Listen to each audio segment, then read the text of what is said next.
जोंखौ थगायना लांदों अरुणाचलाव पापुआ ओमफ्राय आंखौ जर जबस्ति सेक्स खालामदों ओमफ्राय पापुनि लोगो दावहारुना आंखौ दावहारुआ जर जबस्ति सेक्स खालामदों लांनानै बेना हिन्जाव दंखायो फिसा सानै गोनांहाय हिन्जावा बेंगलराव थायो।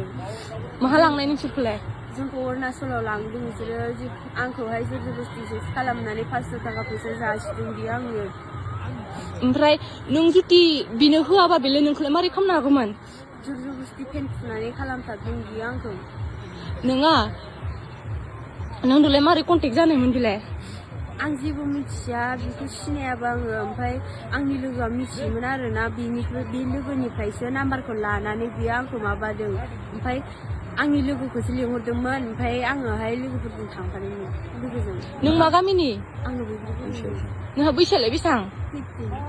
15 ओमफ्राय बैग्रिबारिनि मा नाम नोंलाय? रंगिना। मबे बैग्रिबारि? गदखाथिनि। गदखाथिनि? नोंनि नामखौ गोसा बुं। रंगिना। रंगिना मा लिरो? नार्जारि। हिन्दु ना ख्रिस्टान? हिन्दु। नों दा दावहारुखौ लादो मिथिबाय? मानो नांला नोंसोर उन्दुबाय सेक्स जाबाय माथो। सानै गथ' दंनो ओमफ्राय हिन्जावा बेंगालराव थायो बिसोरो ओमफ्राय जोंखौ जबरदस्ति लांनानै फैसा होनानै खामदों आरोना ओमफ्राय जोंहा न'खराव मामा बाबा आंल'सो दं।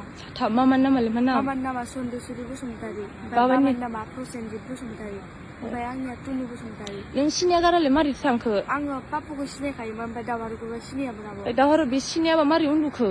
ओहो माने बिसोरो लिंहरदोंमोन ओमफ्राय आं टुनुजों थांफाबाय आरोना लिंहरनायाव।